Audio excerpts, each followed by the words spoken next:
Socrates' Defense, Apology by Plato, Section 1. How you have felt, O men of Athens, at hearing the speeches of my accusers, I cannot tell, but I know that their persuasive words almost made me forget who I was.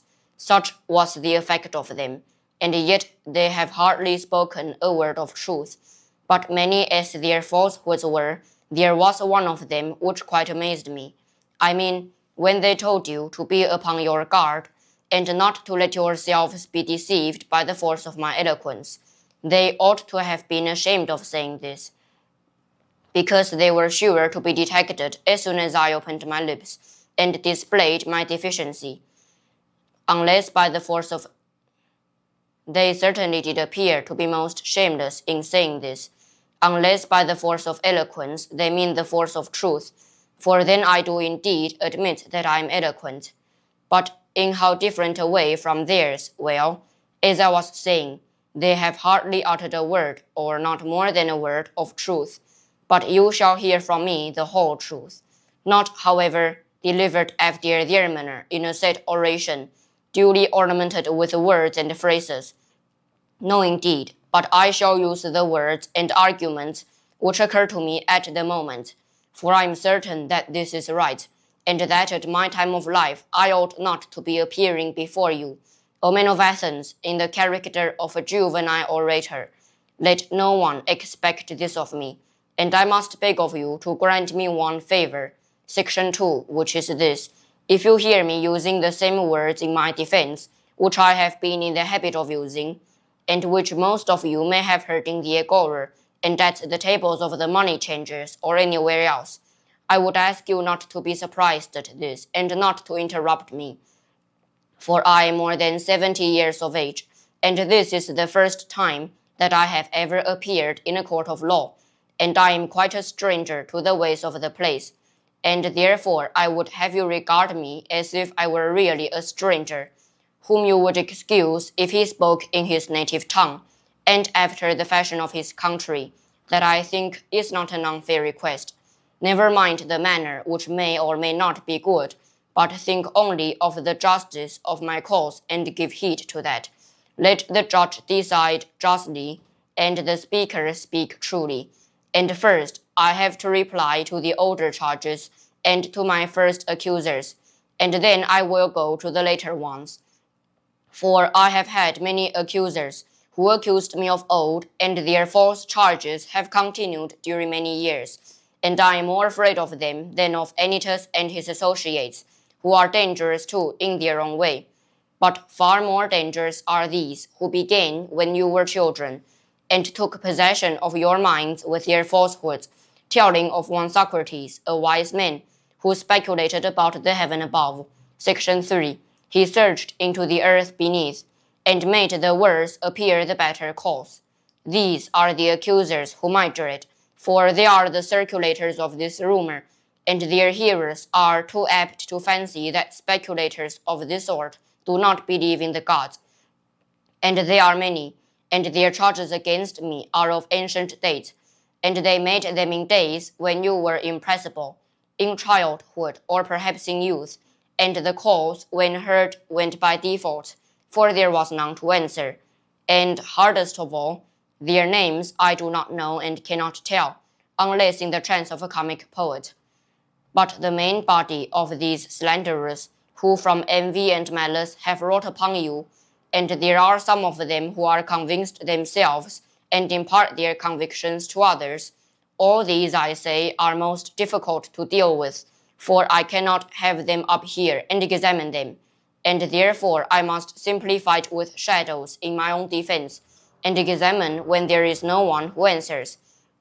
I will ask you then to assume with me, as I was saying, that my opponents are of two kinds, one recent, the other ancient, and I hope that you will see the propriety of my answering the latter first, for these accusations you heard long before the others, and much oftener. Section 4. Well then, I will make my defense, and I will endeavor in the short time which is allowed to do away with this evil opinion of me, which you have held for such a long time, and I hope I may succeed, if this be well for you and me, and that my words may find favor with you. But I know that to accomplish this is not easy. I quite see the nature of the task. Let the event be as God wills. In obedience to the law, I make my defense. I will begin at the beginning and ask what the accusation is, which has given rise to this slander of me, and which has encouraged meditors to proceed against me. What do the slanderers say? They shall be my prosecutors, and I will sum up their words in an affidavit. But I know that Socrates is an evildoer and a curious person, who searches into things under the earth and in heaven, and he makes the worse appear the better cause, and he teaches the aforesaid doctrines to others.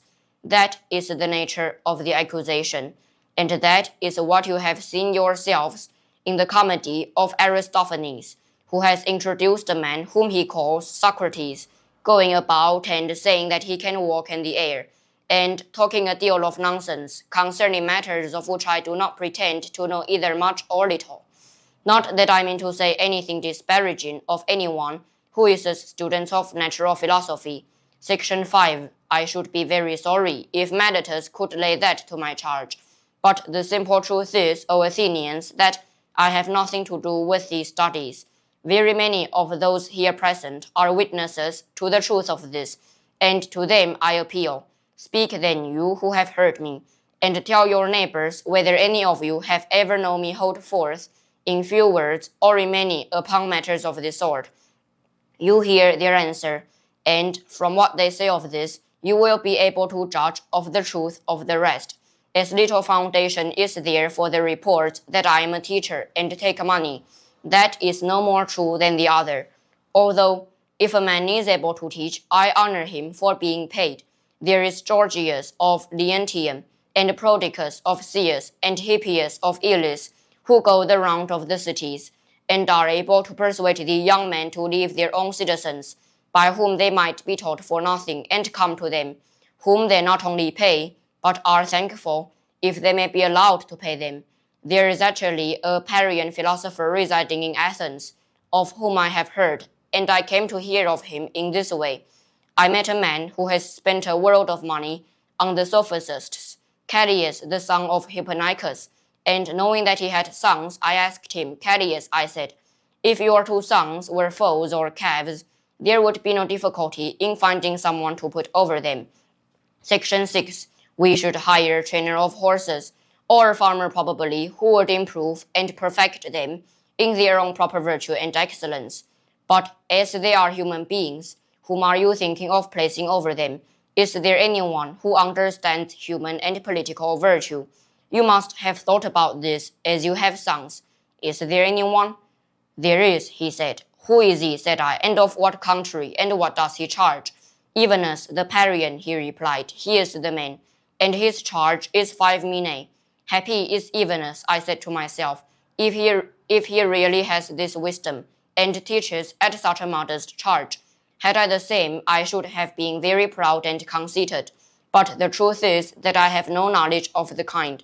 I dare say, Athenians, that someone among you will reply, Why is this, Socrates? And what is the origin of these accusations of you? For there must have been something strange which you have been doing. All this great fame and talk about you would never have arisen if you had been like other men. Tell us then why this is, as we should be sorry to judge hastily of you. Now I regard this as a fair challenge, and I will endeavor to explain to you the origin of this name of wise, and of this evil fame. Please to attend then. And although some of you may think I am joking, I declare that I will tell you the entire truth. Section 7. Men of Athens. This reputation of mine has come of a certain sort of wisdom which I possess. If you ask me what kind of wisdom, I reply, such wisdom as is attainable by men. For to that extent I am inclined to believe that I am wise, whereas the persons of whom I was speaking have a superhuman wisdom, which I may fail to describe because I have it not myself, and he who says that I have speaks falsely, and is taking away my character. And here, O men of Athens, I must beg you not to interrupt me, even if I seem to say something extravagant. for the word which I will speak is not mine. I will refer you to a witness who is worthy of credit, and will tell you about my wisdom, whether I have any and of what sort, and that witness shall be the God of Delphi. You must have known Chaerephon. He was early a friend of mine, and also a friend of yours, for he shared in the exile of the people, and returned with you. Well, Chaerephon, as you know, was very impetuous in all his doings, and he went to Delphi and boldly asked the oracle to tell him whether, as I was saying, I must beg you not to interrupt. He asked the oracle to tell him whether there was anyone wiser than I was, and the Pythian prophetess answered that there was no man wiser. Chaerephon is dead himself, but his brother who is in court will confirm the truth of this story. Why do I mention this? Because I am going to explain to you why I have such an evil name. Section 8. When I heard the answer, I said to myself, what can the god mean? And what is the interpretation of this riddle? For I know that I have no wisdom, small or great. What can he mean when he says that I am the wisest of men? And yet he is a god and cannot lie. That would be against his nature. After long consideration, I at last thought of a method of trying the question.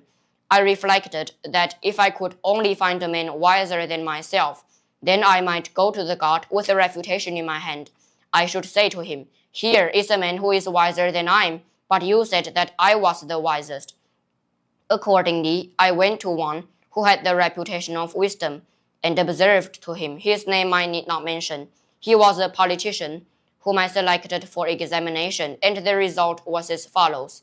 When I began to talk with him, I could not help thinking that he was not really wise, although he was thought wise by many and wiser still by himself. And I went and tried to explain to him that he thought himself wise, but was not really wise, and the consequence was that he hated me, and his enmity was shared by several who were present and heard me. So I left him, saying to myself as I went away, well, although I do not suppose that either of us knows anything really beautiful and good, I am better off than he is, for he knows nothing and thinks that he knows. I neither know nor think that I know. In this latter particular, then, I seem to have slightly the advantage of him. Section 9. Then I went to another, who had still higher philosophical pretensions, and my conclusion was exactly the same. I made another enemy of him and of many others besides him. After this, I went to one man after another, being not unconscious of the enmity which I provoked. And I lamented and feared this, but necessity was laid upon me. The word of God, I thought, ought to be considered first. And I said to myself, go I must to all who appear to know, and find out the meaning of the oracle. And I swear to you, Athenians, by the dog I swear, for I must tell you the truth. The result of my mission was just this. I found that the men most in repute were all but the most foolish, and that some inferior men were really wiser and better. I will tell you the tale of my wanderings and of the Herculean labors, as I may call them, which I endured only to find at last the oracle irrefutable. When I left the politicians, I went to the poets, tragic, dithyrambic, and all sorts, and there I said to myself, you will be detected. Now you will find out that you are more ignorant than they are. Accordingly, I took them some of the most elaborate passages in their own writings, and asked what was the meaning of them, thinking that they would teach me something. Will you believe me? I am almost ashamed to speak of this. Section 10. Still, I must say that there is hardly a person present who would not have talked better about their poetry than they did themselves. That showed me in an instant that not by wisdom do poets write poetry, but by a sort of genius and inspiration. They are like diviners or soothsayers, who also say many fine things, but do not understand the meaning of them. And the poets appeared to me to be much in the same case. I further observed that upon the strength of their poetry, they believed themselves to be the wisest of men in other things, in which they were not wise. So I departed, conceiving myself to be superior to them, for the same reason that I was superior to the politicians. At last I went to the artisans, for I was conscious that I knew nothing at all, as I may say, and I was sure that they knew many fine things, and in this I was not mistaken, for they did know many things of which I was ignorant, and in this they certainly were wiser than I was. But I observed that even the good artisans fell into the same error as the poets. Because they were good workmen, they thought that they also knew all sorts of high matters, and this defect in them overshadowed their wisdom. Therefore, I asked myself on behalf of the oracle, whether I would like to be as I was, neither having their knowledge nor their ignorance, or like them in both. And I made answer to myself and the oracle that I was better off as I was. This investigation has led to my having many enemies of the worst and most dangerous kind, and has given occasion also to many calumnies. Section 11. I am called wise, for my hearers always imagine that I myself possess the wisdom which I find wanting in others. The truth is, O men of Athens, that God only is wise. In this oracle he means to say that the wisdom of men is little or nothing. He is not speaking of Socrates. He is only using my name as an illustration, as if he said he, O men, is the wisest, who, like Socrates, knows that his wisdom is in truth worth nothing. And so I go my way, obedient to the god, and make inquisition into the wisdom of anyone, whether citizen or stranger, who appears to be wise. And if he is not wise, then in vindication of the oracle I show him that he is not wise. And this occupation quite absorbs me, and I have no time to give either to any public matter of interest or to any concern of my own. But I am in utter poverty, by reason of my devotion to the god. There is another thing. Young men of the richer classes who have not much to do come about me of their own accord. They like to hear the pretenders examined, and they often imitate me and examine others themselves. There are plenty of persons, as they soon enough discover, who think that they know something, but really know little or nothing, and then those who are examined by them, instead of being angry with themselves, are angry with me. This confounded Socrates, they say, this villainous misleader of youth. And then, if somebody asks them why, what evil does he practice or teach, they do not know and cannot tell. Section 12. But in order that they may not appear to be at loss, they repeat the ready-made charges which are used against all philosophers, and about teaching things up in the clouds and under the earth, and having no gods, and making the worse appear the better cause. For they do not like to confess that their pretense of knowledge has been detected, which is the truth. And as they are numerous and ambitious and energetic, and are all in battle array and have persuasive tongues, they have filled your ears with their loud and inveterate calumnies. And this is the reason why my three accusers, Meletus and Anytus and Lycon, have set upon me. Meletus, who has a quarrel with me on behalf of the poets, Anytus on behalf of the craftsmen, Lycon on behalf of the rhetoricians, and as I said at the beginning, I cannot expect to get rid of this mass of calumny all in a moment. And this, O men of Athens, is the truth and the whole truth. I have concealed nothing, I have dissembled nothing, and yet I know that this plainness of speech makes them hate me. And what is their hatred but a proof that I am speaking the truth? This is the occasion and the reason of their slander of me, as you will find out either in this or in any future inquiry. I have said enough in my defense against the first class of my accusers. I turn to the second class, who are headed by Meletus, that good and patriotic man, as he calls himself. And now I will try to defend myself against them. These new accusers must also have their affidavit read. Section 13. What do they say? Something of this sort, that Socrates is a doer of evil and corrupter of the youth, and he does not believe in the gods of the state, and has other new divinities of his own. That is the sort of charge. And now let us examine the particular counts. He says that I am a doer of evil who corrupt the youth. But I say, O men of Athens, that Meletus is a doer of evil, and the evil is that he makes a joke of a serious matter, and is too ready at bringing other men to trial, from a pretended zeal and interest about matters in which he really never had the smallest interest. And the truth of this I will endeavor to prove. Come hither, Meletus, and let me ask a question of you. You think a great deal about the improvement of youth. Yes, I do. Tell the judges then who is their improver, for you must know, as you have taken the pains to discover their corrupter, and are citing and accusing me before them. Speak then, and tell the judges who their improver is.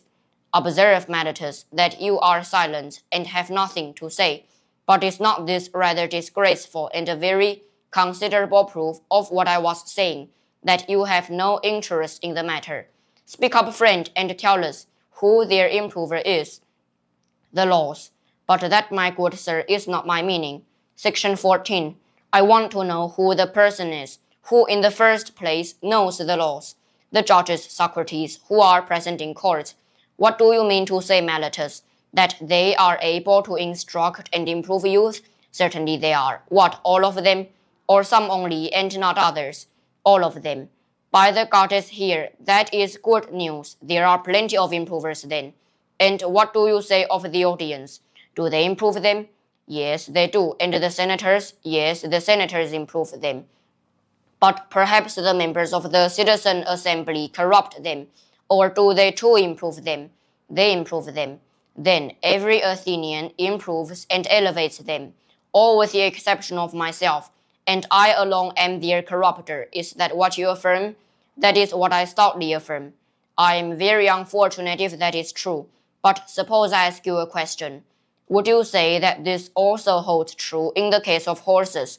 Does one man do them harm and all the world good? Is not the exact opposite of this true?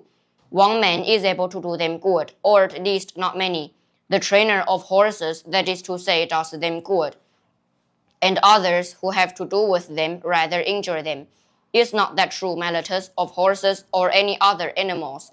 Yes, certainly. Whether you and Anytus say yes or no, that is no matter. Section 15. Happy indeed would be the condition of youth if they had one corrupter only, and all the rest of the world were their improvers.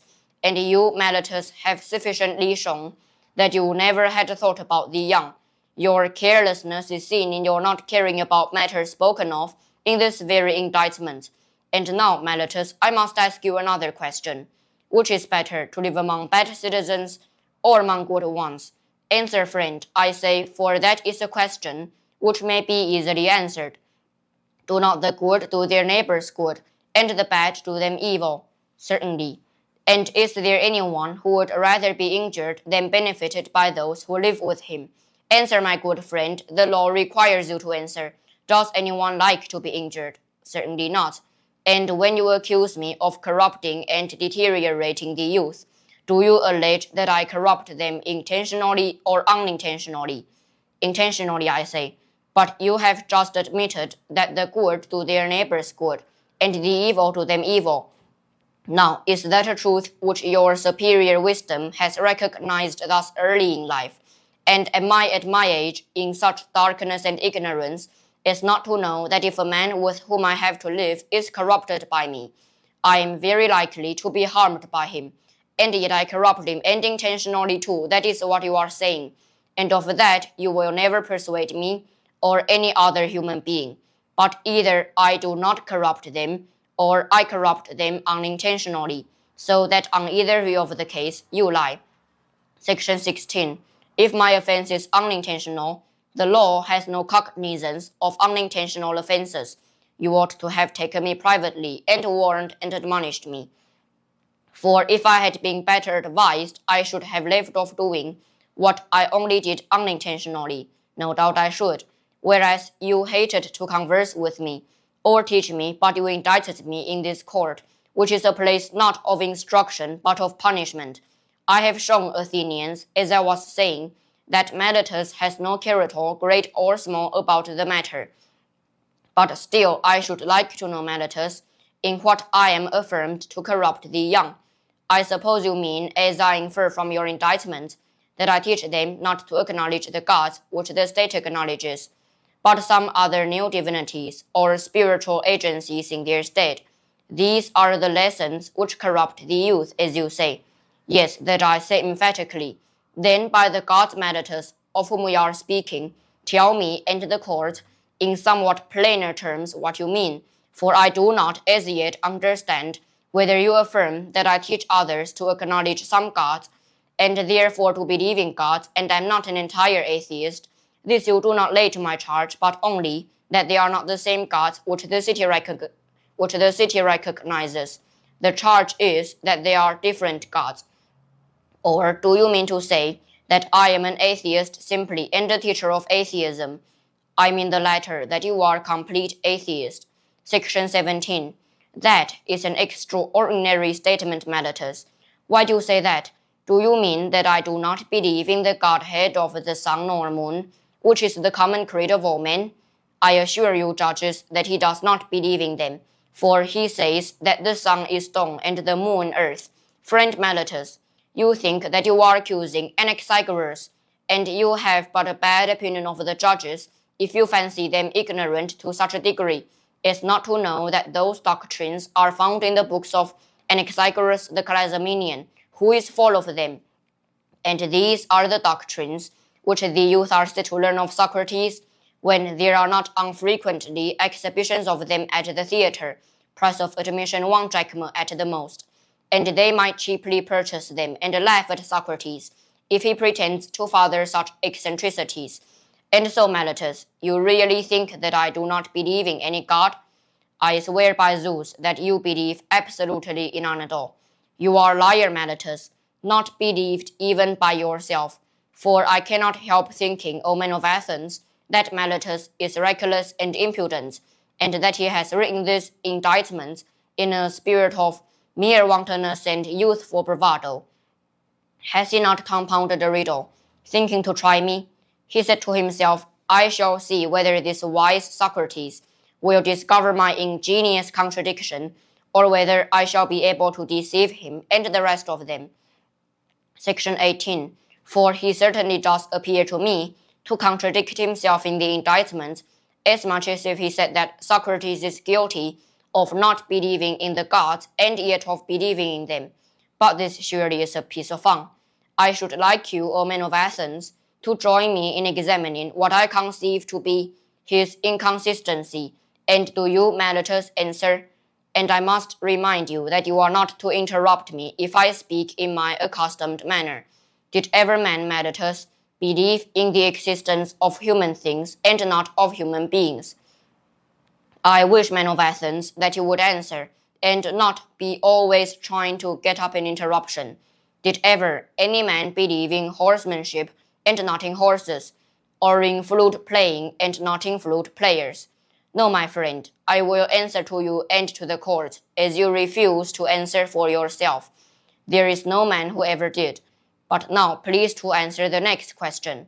Can a man believe in spiritual and divine agencies and not in spirits or demigods? He cannot. I am glad that I have extracted that answer by the assistance of the court. Nevertheless, you swear in the indictment that I teach and believe in divine or spiritual agencies. New or old, no matter for that. At any rate, I believe in spiritual agencies, as you say, and swear in the affidavit.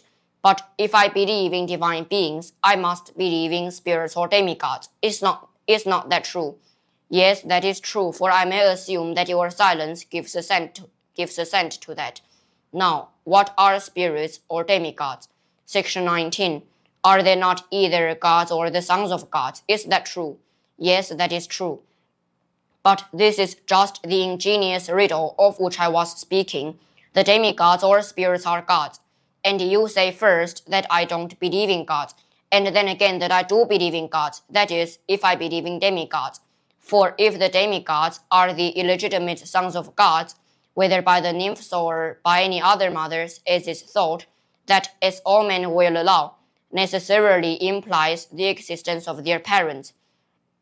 You might as well affirm the existence of mules, and deny that of horses and asses. Such nonsense matters could only have been intended by you as a trial of me. You have put this into the indictment, because you had nothing real of which to accuse me.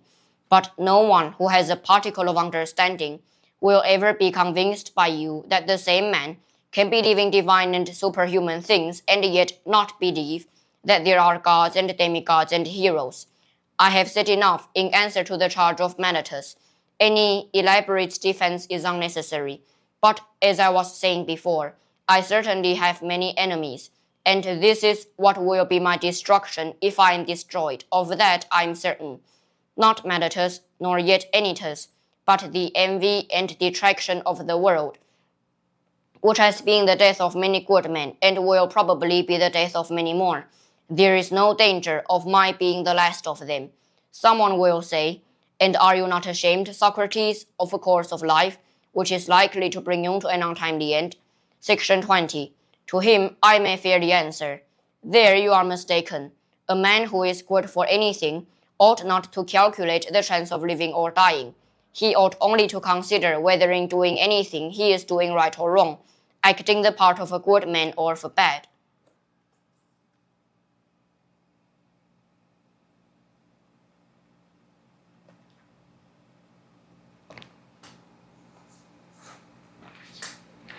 Whereas, according to your view, the heroes who fell at Troy were not good for much, and the son of Thetis above all, who altogether despised danger in comparison with disgrace.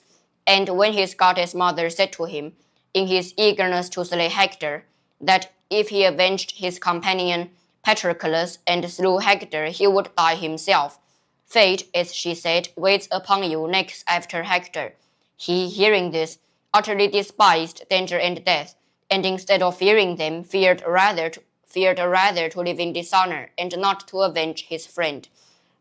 Let me die next, he replies, and be avenged of my enemy, rather than abide here by the big ships, a scorn and a burden of the earth. Had Achilles any thought of death and danger? For wherever man's places, whether the place which he has chosen, or that in which he has been placed by a commander, there he ought to remain in the hour of danger. He should not think of death or of anything but of disgrace. And this, O men of Athens, is a true saying. Strange indeed would be my conduct, O men of Athens, if I, who, when I was ordered by the generals, whom you chose to command me at Potidæa, and Amphipolis and Delium, remained where they placed me. Section 21. Like any other man facing death, if, I say, now when, as I conceive and imagine, God orders me to fulfill the philosopher's mission of searching into myself and other men, I were to desert my post through fear of death or any other fear, that would indeed be strange, and I might justly be arraigned in courts for denying the existence of the gods, if I disobeyed the oracle because I was afraid of death. Then I should be fancying that I was wise when I was not wise, for this fear of death is indeed the pretense of wisdom, and not real wisdom, being the appearance of knowing the unknown, since no one knows whether death, which they in their fear apprehend to be the greatest evil, may not be the greatest good. Is there not here conceit of knowledge, which is a disgraceful sort of ignorance? And this is the point in which, as I think, I am superior to men in general, and in which I might perhaps fancy myself wiser than other men, that whereas I know but little of the world below, I do not suppose that I know. But I do know that injustice and disobedience to a better whether God or man is evil and dishonorable, and I will never fear or avoid a possible good rather than a certain evil. And therefore, if you let me go now, and reject the counsels of Anytus, who said that if I were not put to death, I ought not to have been prosecuted, and that if I escape now, your sons will all be utterly ruined by listening to my words. If you say to me, Socrates, this time we will not mind Anytus, and will let you off, but upon one condition, that are to inquire and speculate in this way any more, and that if you are caught doing this again, you shall die. Section 22. If this was the condition on which you let me go, I should reply, Men of Athens, I honor and love you, but I shall obey God rather than you, and while I have life and strength, I shall never cease from the practice and teaching of philosophy, exhorting anyone whom I meet after my manner and convincing him, saying, O my friend, why do you, who are a citizen of the great and mighty and wise city of Athens, care so much about laying up the greatest amount of money and honor and reputation, and so little about wisdom and truth, and the greatest improvement of the soul, which you never regard or heed at all? Are you not ashamed of this? And if the person with whom I am arguing says, Yes, but I do care, I do not depart or let him go at once. I interrogate and examine and cross-examine him. And if I think that he has no virtue, but only says that he has, I reproach him with undervaluing the greater and overvaluing the less. And this I should say to everyone whom I meet, young and old, citizen and alien, but especially to the citizens, inasmuch as they are my brethren. For this is the command of God, as I would have you know, and I believe that to this day no greater good has ever happened in the state than my service to the God. For I do nothing, but go about persuading you all, old and young alike, not to take thought for your persons and your properties, but first and chiefly to care about the greatest improvement of the soul. Section 23. I tell you that virtue is not given by money, but that from virtue come money and every other good of men, public as well as private. This is my teaching, and if this is the doctrine which corrupts the youth, my influence is ruinous indeed. But if anyone says that this is not my teaching, he is speaking an untruth. Wherefore, O men of Athens, I say to you, do as Anytus bids, or not as Anytus bids, and either quit me or not. But whatever you do, know that I shall never alter my ways, not even if I have to die many times. Men of Athens, do not interrupt, but hear me. There was an agreement between us that you should hear me out, and I think that what I am going to say will do you good, for I have something more to say, at which you may be inclined to cry out, but I beg that you will not do this. I would have you know that if you kill such a one as I am, you will injure yourselves more than you will injure me. Meletus and Anytus will not injure me, they cannot, for it is not in the nature of things that a bad man should injure a better than himself. I do not deny that he may perhaps kill him, or drive him into exile, or deprive him of civil rights, and he may imagine, and others may imagine, that he is doing him a great injury, but in that I do not agree with him. For the evil of doing, as Anytus's doing, of unjustly taking away another man's life, is greater far. And now, Athenians, I am not going to argue for my own sake, as you may think, but for yours, that you may not sin against the God, or lightly reject his boon by condemning me. For if you kill me, you will not easily find another like me, who, if I may use such a ludicrous figure of speech, am a sort of gadfly, given to the state by the God. Section 24. And the state is like a great and noble steed, who is tardy in his motions owing to his very size, and requires to be stirred into life. I am that gadfly which God has given the state, and all day long and in all places am always fastening upon you, arousing and persuading and reproaching you. And as you will not easily find another like me, I would advise you to spare me. I dare say that you may feel irritated at being suddenly awakened when you are caught napping, and you may think that if you were to strike me dead, as Anytus advises, which you easily might, then you would sleep on for the remainder of your lives, unless God, in his care of you, gives you another gadfly. And that I am given to you by God is proved by this, that if I had been like other men, I should not have neglected all my own concerns, or patiently seen the neglect of them during all these years, and have been doing yours, coming to you individually, like a father or elder brother, exhorting you to regard virtue. This, I say, would not be like human nature, and had I gained anything, or if my exhortations had been paid, there would have been some sense in that. But now, as you will perceive, not even the impudence of my accusers dares to say that I have ever exacted or sought pay of anyone. They have no witness of that, and I have a witness of the truth of what I say. My poverty is a sufficient witness. Someone may wonder why I go about in private, giving advice and busying myself with the concerns of others. Section 25. But do not venture to come forward in public and advise the state. I will tell you the reason of this. You have often heard me speak of an oracle or sign which comes to me, and always forbids me, and is the divinity which meditates ridicules in the indictment. This sign I have had ever since I was a child. The sign is a voice which comes to me, and always forbids me to do something which I am going to do, but never commands me to do anything.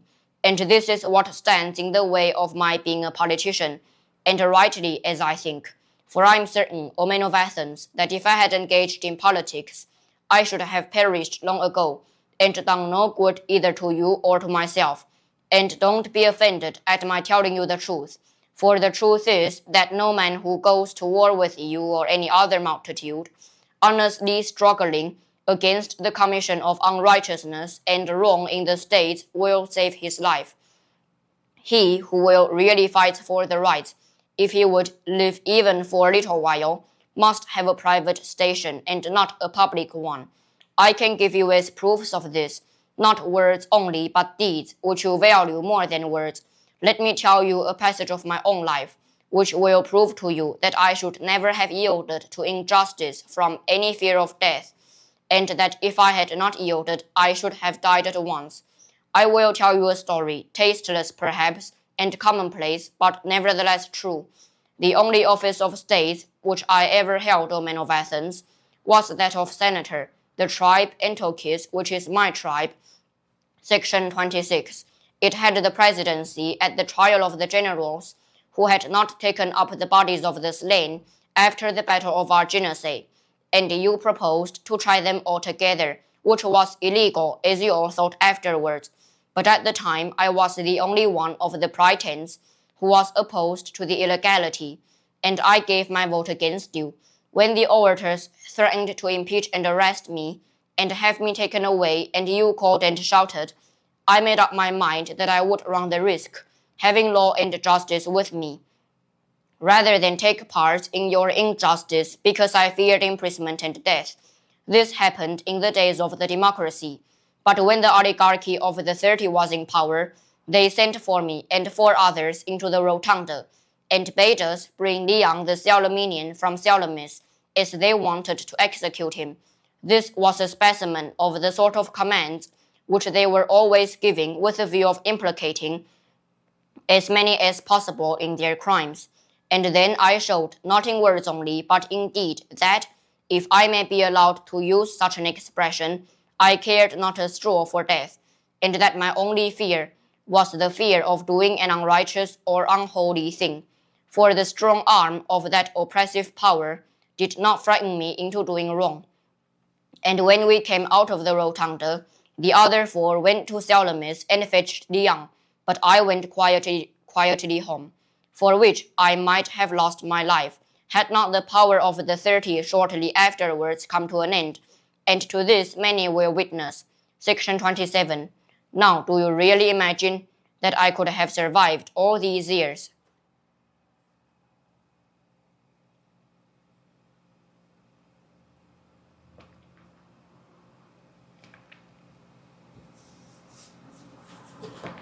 If I had led a public life, supposing that like a good man I had always supported the right, and had made justice as I ought the first thing. No, indeed, men of Athens, neither I nor any other, but I have been always the same in all my actions, public as well as private, and never have I yielded any base compliance to those who are slanderously termed my disciples, or to any other. For the truth is that I have no regular disciples. But if anyone likes to come and hear me while I am pursuing my mission, whether he be young or old, he may freely come. Nor do I converse with those who pay only, and not with those who do not pay. But anyone, whether he be rich or poor, may ask and answer me and listen to my words, and whether he turns out to be a bad man or a good one, that cannot be justly laid to my charge, as I never taught him anything. And if anyone says that he has ever learned or heard anything from me in private, which all the world has not heard, I should like you to know that he is speaking an untruth. But I shall be asked, why do people delight in continually conversing with you? I have told you already, Athenians, the whole truth about this. They like to hear the cross-examination of the pretenders to wisdom. There is amusement in this, and this is a duty which the God has imposed upon me, as I am assured by oracles, visions, and in every sort of way in which the will of divine power was ever signified to anyone. Section 28. This is true, O Athenians, or if not true, would be soon refuted. For if I am really corrupting the youth, and have corrupted some of them already, those of them who have grown up and have become sensible that I gave them bad advice in the days of their youth should come forward as accusers and take their revenge. And if they do not like to come themselves, some of their relatives, fathers, brothers, or other kinsmen, should say what evil their families suffered at my hands. Now is their time. Many of them I see in the court. There is Crito, who is of the same age and of the same deme with myself, and there is Critobulus his son, whom I also see. Then again there is Lysanias of Sphetus, who is the father of Aeschines, he is present. And also there is Antiphon of Cephasus, who is the father of Epignes. And there are the brothers of several who have associated with me. There is Nicostratus, the son of Theodotides, and the brother of Theodotus. Now Theodotus himself is dead, and therefore he at any rate will not seek to stop him. And there is Perillus, the son of Demodocus, who had a brother Theges, and Adimantus, the son of Ariston, whose brother Plato is present, and Antidorus, who is the brother of Apollodorus, whom I also see. I might mention a great many others, any of whom Meletus should have produced as witnesses in the course of his speech, and let him still produce them if he has forgotten. I will make way for him. Section 29. And let him say if he has any testimony of the sort which he can produce. Nay, Athenians, the very opposite is the truth. For all these are ready to witness on behalf of the corrupter, of the destroyer of their kindred, as Meletus and Anytus call me. Not the corrupted youth only, there might have been a motive for that, but their uncorrupted elder relatives. Why should they too support me with their testimony? Why indeed, except for the sake of truth and justice, and because they know that I am speaking the truth, and that Meletus is lying. Well, Athenians, this and the like of this is nearly all the defense which I have to offer. Yet a word more. Perhaps there may be someone who is offended at me, when he calls to mind how he himself, on a similar or even a less serious occasion, had recourse to prayers and supplications with many tears, and how he produced his children in court, which was a moving spectacle, together with a posse of his relations and friends. Whereas I, who am probably in danger of my life, will do none of these things. Perhaps this may come into his mind, and he may be set against me and vote in anger because he is displeased at this. Now, if there be such a person among you, which I am far from affirming, I may fairly reply to him, my friend, I am a man, and like other men, a creature of flesh and blood, and not of wood or stone, as Homer says.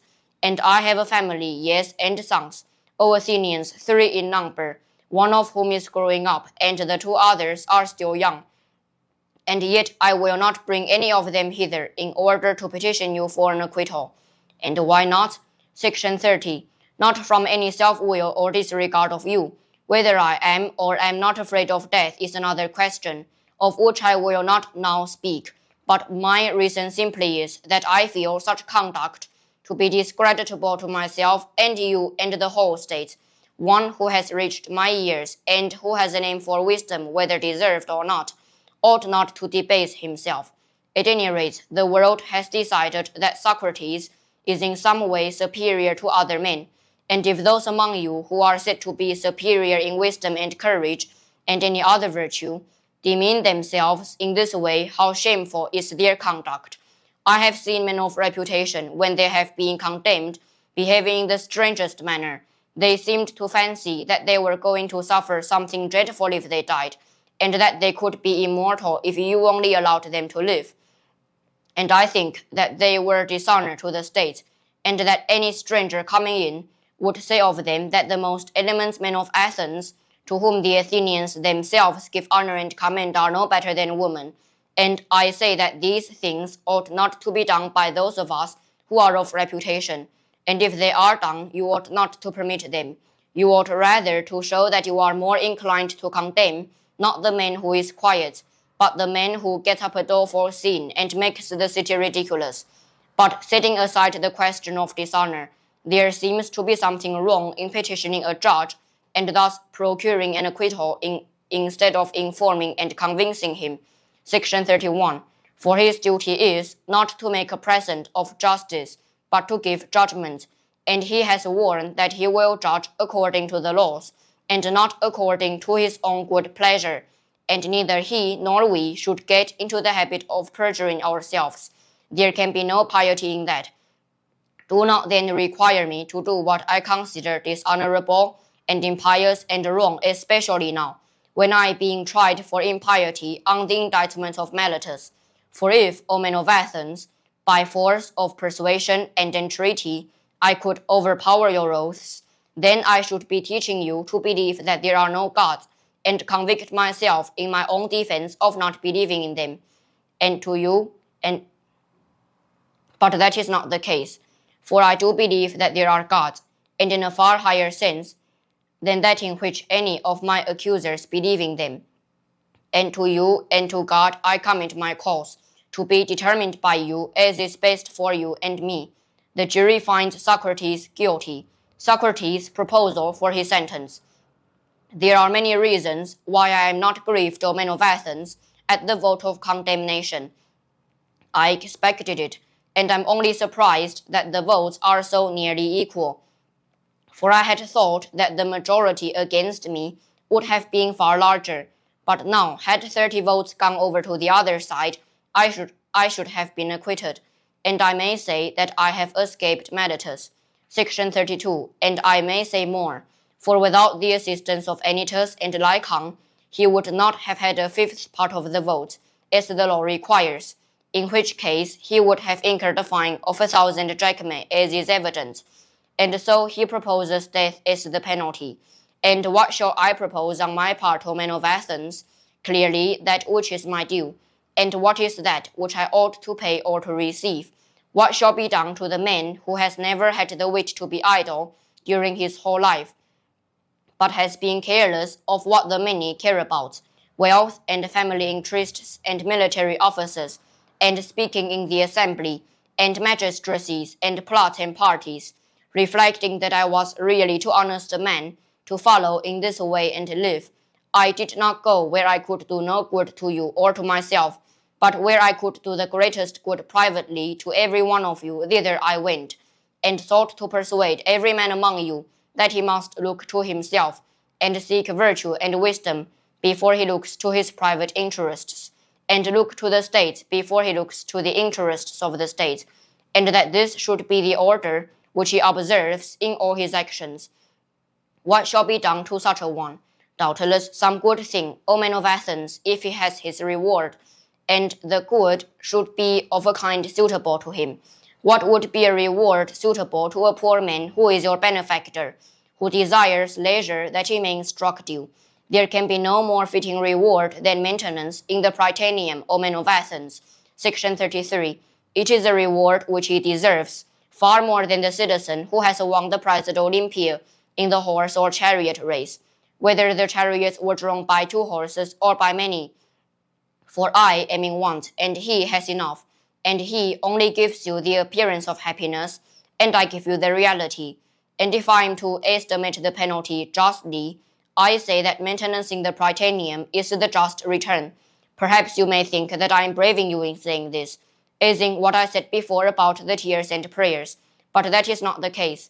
I speak rather because I am convinced that I never intentionally wronged anyone, although I cannot convince you of that, for we have had a short conversation only.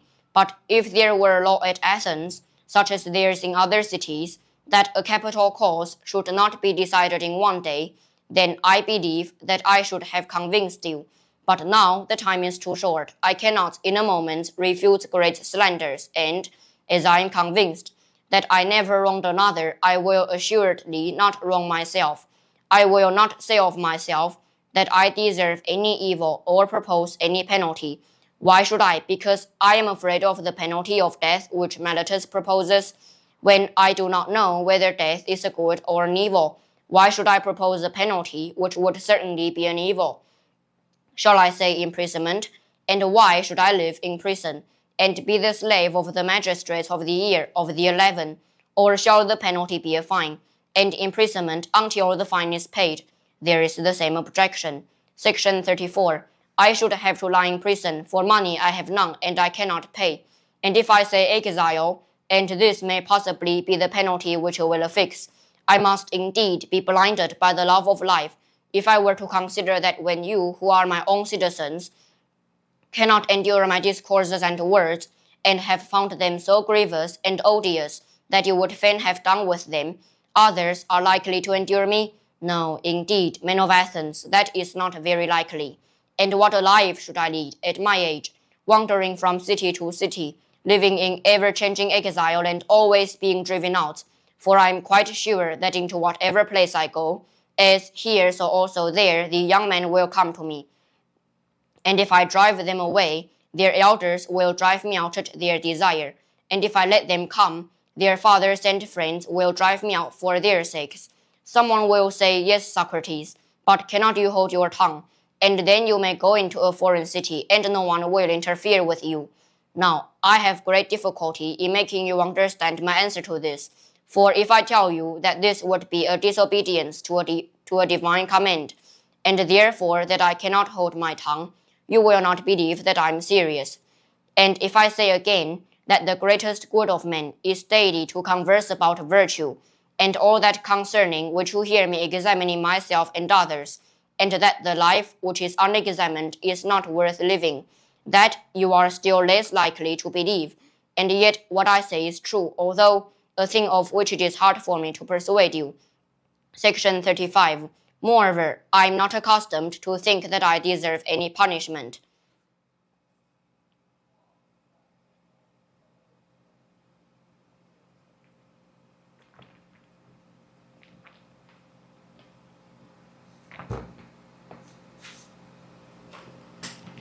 Had I money, I might have proposed to give you what I had, and have been none the worse.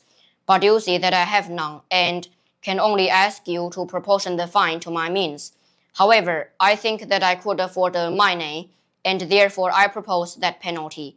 Plato, Crito, Critobulus, and Apollodorus, my friends here, bid me say 30 minae, and they will be the sureties. Well then, say 30 minae, let that be the penalty. For that they will be ample security to you. The jury condemns Socrates to death. Socrates comments on his sentence. Not much time will be gained, O Athenians, in return for the evil name which you will get from the detractors of the city, who will say that you killed Socrates, a wise man. For they will call me wise, even although I am not wise when they want to reproach you. If you had waited a little while, your desire would have been fulfilled in the course of nature, for I am far advanced in years, as you may perceive, and not far from death. I am speaking now only to those of you who have condemned me to death, and I have another thing to say to them. You think that I was convicted through deficiency of words. I mean that if I had thought fit to leave nothing undone, nothing unsaid, I might have gained an acquittal. Not so. The deficiency which led to my conviction was not of words, certainly not. Section 36. But I had not the boldness or impudence or inclination to address you as you would have liked me to address you, weeping and wailing and lamenting, and saying and doing many things which you have been accustomed to hear from others, and which, as I say, are unworthy of me. But I thought that I ought not to do anything common or mean in the hour of danger, nor do I now repent of the manner of my defense, and I would rather die having spoken after my manner than speaking your manner and live. For neither in war nor yet at law ought any man to use every way of escaping death. For often in battle there is no doubt that if a man will throw away his arms and fall on his knees before his pursuers, he may escape death. And in other dangers, there are other ways of escaping death. If a man is willing to say and do anything, the difficulty, my friends, is not in avoiding death, but in avoiding unrighteousness, for that runs faster than death. I am old and move slowly, and the slower runner has overtaken me, and my accusers are keen and quick, and the faster runner, who is unrighteousness, has overtaken them. And now I depart, hence condemned by you, to suffer the penalty of death, and they too go their ways, condemned by the truth to suffer the penalty of villainy and wrong. And I must abide by my award, let them abide by theirs. I suppose that these things may be regarded as fated, and I think that they are well. And now, O men who have condemned me, I would fain prophesy to you, for I am about to die, and that is the hour in which men are gifted with prophetic power. Section 37. I prophesy to you, who are my murderers, that immediately after my death, punishment far heavier than you have inflicted on me will surely await you. Me you have killed because you wanted to escape the accuser, and not to give an account of your lives. But that will not be as you suppose, far otherwise, for I say that there will be more accusers of you than there are now, accusers whom hitherto I have restrained.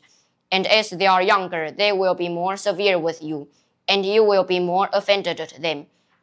For if you think that by killing men you can avoid the accuser censuring your lives, you are mistaken. That is not a way of escape, which is either possible or honorable. The easiest and noblest way is not to be crushing others, but to be improving yourselves. This is the prophecy which I utter before my departure to the judges who have condemned me.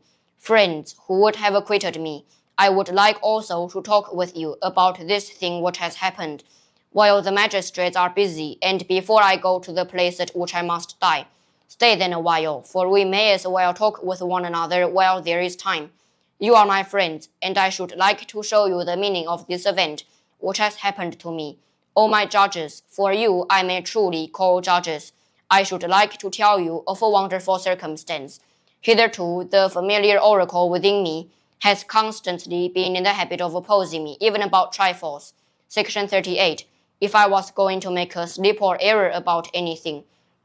And now, as you see, there has come upon me that which may be thought, and is generally believed to be the last and worst evil, but the oracle made no sign of opposition, either as I was leaving my house and going out in the morning, or when I was going up into this court, or while I was speaking, at anything which I was going to say. And yet I have often been stopped in the middle of a speech, but now in nothing I either said or did touching this matter has the oracle opposed me. What do I take to be the explanation of this? I will tell you. I regard this as a proof that what has happened to me is a good, and that those of us who think that death is an evil are in error. This is a great proof to me of what I am saying, for the customary sign would surely have opposed me, had I been going to evil and not to good. Let us reflect in another way, and we shall see that there is great reason to hope that death is a good, for one of two things. Either death is a state of nothingness and utter unconsciousness, or, as men say, there is a change and migration of the soul from this world to another. Now, if you suppose that there is no consciousness, but a sleep like the sleep of him who is undisturbed even by the sight of dreams, death will be an unspeakable gain. For if a person were to select the nights in which his sleep was undisturbed even by dreams, and were to compare with this the other days and nights of his life, Section 39, and then were to tell us how many days and nights he had passed in the course of his life better and more pleasantly than this one, I think that any man, I will not say a private man, but even the great king, will not find many such days or nights when compared with the others. Now, if death is like this, I say that to die is gain, for eternity is then only a single night. But if death is the journey to another place, and there, as men say, all the dead are, what good, O my friends and judges, can be greater than this? If indeed, when the pilgrim arrives in the world below, he is delivered from the professors of justice in this world, and finds the true judges who are set to give judgments there, Minos and Rhadamanthus and Aeacus and Triptolemus and other sons of God who were righteous in their own life, that pilgrimage will be worth making. What would not man give if he might converse with Orpheus, and Musaeus, and Hesiod, and Homer? Nay, if this be true, let me die again and again. I too shall have a wonderful interest in a place where I can converse with Palamedes, and Ajax, the son of Telamon, and other heroes of old, who have suffered death through an unjust judgment, and there will be no small pleasure, as I think, in comparing my own sufferings with theirs. Above all, I shall be able to continue my search into true and false knowledge, as in this world, so also in that. I shall find out who is wise, and who pretends to be wise, and is not. What would not man give, O judges, to be able to examine the leader of the great Trojan expedition, or Odysseus, or Sisyphus, or numberless others, men and women too? Section 40. What infinite delights would there be in conversing with them, and asking them questions? For in that world they do not put a man to death for this, certainly not. For besides being happier in that world than in this, they will be immortal, if what is said is true. Wherefore, O judges, be of good cheer about death, and know this of a truth, that no evil can happen to a good man, either in life or after death. He and his are not neglected by the gods, nor has my own approaching end happened by mere chance. But I see clearly that to die and be released was better for me, and therefore the oracle gave no sign. For which reason also I am not angry with my accusers or my condemners. They have done me no harm, although neither of them meant to do me any good, and for this I may gently blame them. Still, I have a favor to ask of them. When my sons are grown up, I would ask you, O my friends, to punish them, and I would have you trouble them as I have troubled you, if they seem to care about riches or anything more than about virtue, or if they pretend to be something when they are really nothing. Then reprove them as I have reproved you, for not caring about that for which they ought to care, and thinking that they are something when they are really nothing. And if you do this, I and my sons will have received justice at your hands. The hour of departure has arrived, and we go our ways, I to die and you to live. Which is better, God only knows.